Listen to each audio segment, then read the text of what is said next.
farm.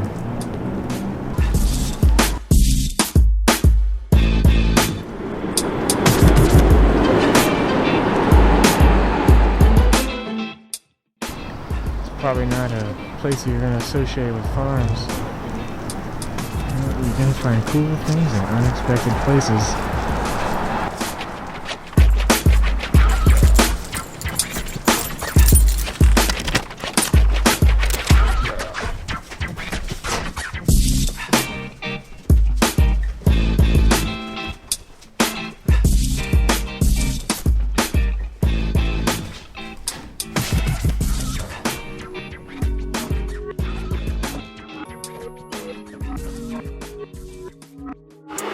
Come on in.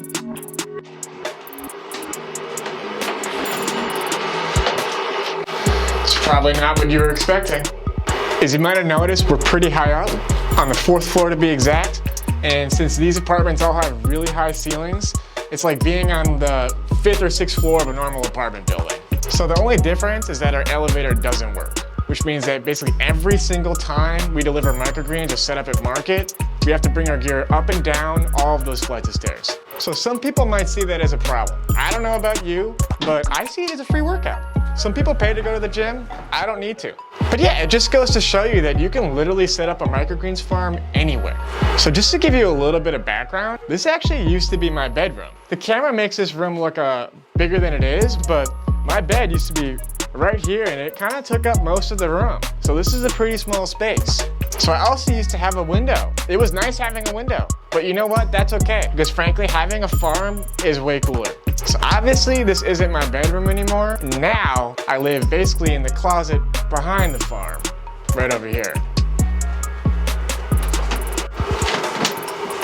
So these doors stay shut basically at all times. This is essentially a wall, so I have the plastic up there. But to be real, it does feel a lot like I live in a farm. But yeah, there's another door that I access the room from, so that's why this never gets open. Before I moved into this room, originally we were thinking about making it into a music studio. But at that time, I was already starting to grow some microgreens at a small scale. It was really starting to help with some stomach issues that I've had for a couple of years. Besides that, there's a couple of DJs. Literally, we have DJs on every side of our apartment. And it just would have made that impossible. So yeah, we decided to go with a farm. Eventually, I decided to start scaling the farm beyond just a single system. And then the pandemic hit. And some of the restaurant customers that I had went out of business, and I had to kind of pivot to selling to individuals. But this actually worked out pretty well. And the demand from individuals has been pretty strong since the pandemic hit, which I guess makes sense because people are looking to cook more at home, and they want healthy, fresh produce to keep their immune system strong, which is something I can empathize with, since, you know, for most of the pandemic, I didn't even have health insurance.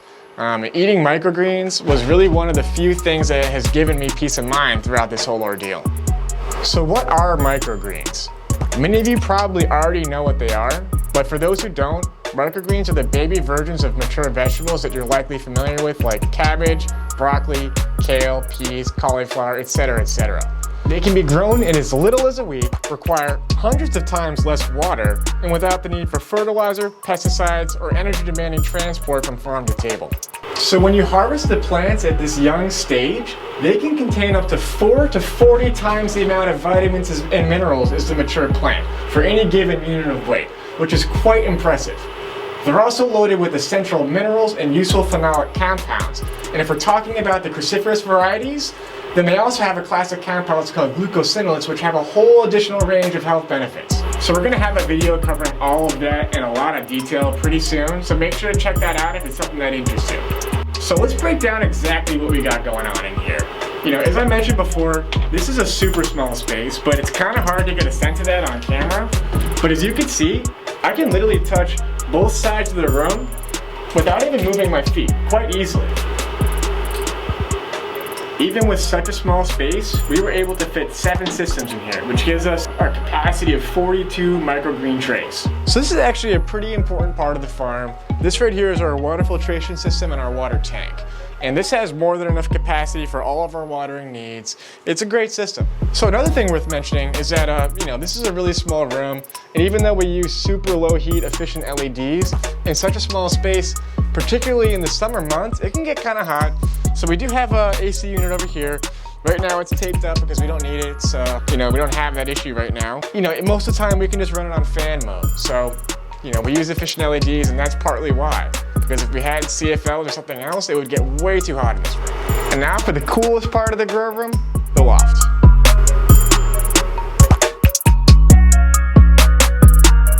This is probably my favorite part of the grow room, and this is where all the seeding and germination takes place. So we have a lot of vertical space in this apartment, and we just wanted to make sure that we did something useful with it. And since we're on the top floor, all of the heat from the apartments beneath us, it comes right up.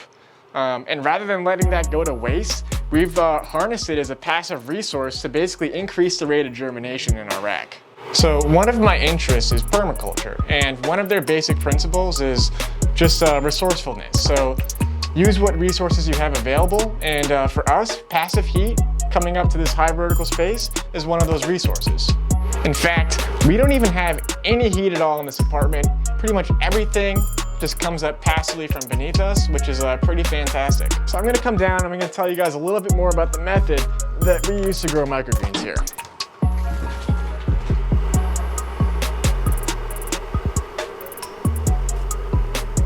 So we grow hydroponically on food-safe trays using coconut coir as a rooting medium.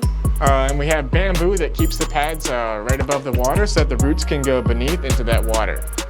It's a method that's extremely efficient in terms of water usage, and it doesn't need pesticides or fertilizer, which is fantastic. So right now we have a whole bunch of different varieties in here growing. We got some arugula right here, some more arugula. We got some peas. We got some purple radish. We got some champion radish, peas. We got some broccoli. We got some kohlrabi, more champion radish. We got some red acre cabbage, one of my favorites. We got some red garnet amaranth, which is a particularly pretty variety.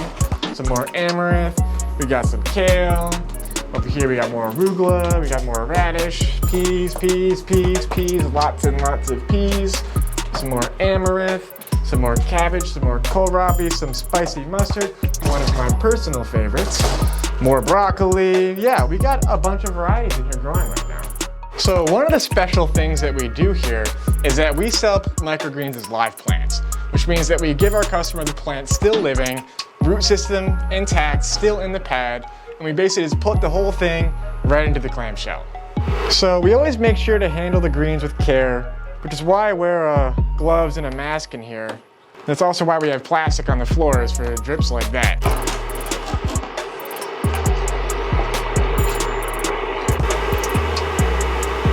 Part of the reason that we sell plants as live plants is that it allows us to give our customers the freshest produce possible. And it's going to extend the shelf life of your produce pretty significantly. So a lot of microgreens growers, they're going to cut the produce, and as soon as you do that, it starts to lose nutrients from oxidation, and it's just not going to have as long as a shelf life. But yeah, it's all about the preference of your customers. So if this looks cool, it's definitely something that you can get into. Even though that means I'll have more competition, I'm constantly encouraging people around me to get into growing microgreens. We want as many people as possible to start growing. So when I first started growing, I bought a system from a vendor, just one system. But after a while, I realized that I could design one that was better in terms of space, efficiency, and the amount of time it takes to water. So with the system that I first got, and a lot of other systems generally, one of the things you're gonna notice is that you actually have to take the tray down to then water, right?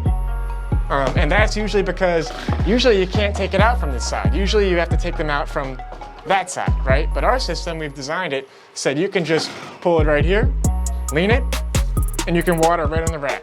Super simple and saves you a ton of time. So microgreens grow incredibly fast. You can grow a crop in a week. So if you're good at selling it and you can sell everything you're growing, you could pay off a system in as little as 1 month, maybe 2 months if you're a little slower or if you have lower prices. Pretty easy. So if you're interested in this, you can definitely buy a system directly from us, but before you do that, check to see if you already have equipment that you could use to grow microgreens. As a rule of thumb, it's best to be resourceful and to use whatever you might already have available before you go and make a new purchase. Regardless of how you get started, it's something that you really should give a try.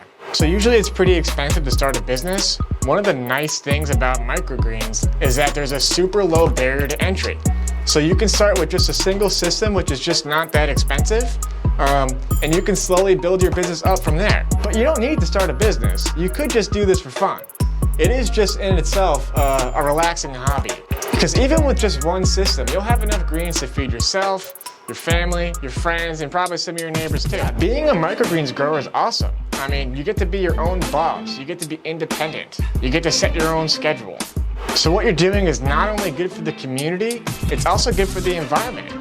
And it's just an easy way to improve your health and well-being. So there's this perception with microgreens that it's kind of something that's for fancy chefs, and this is just totally not the case. In fact, one of my favorite things about microgreens is how easy it is to add it to like whatever you're already eating.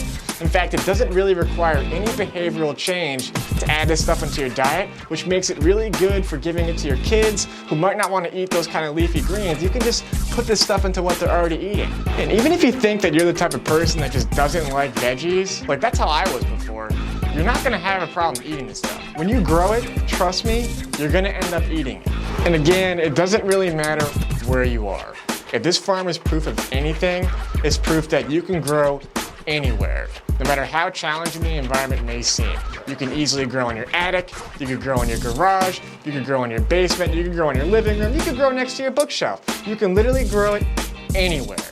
So I live in a microgreens farm, and you can too. Now get out of here and get growing.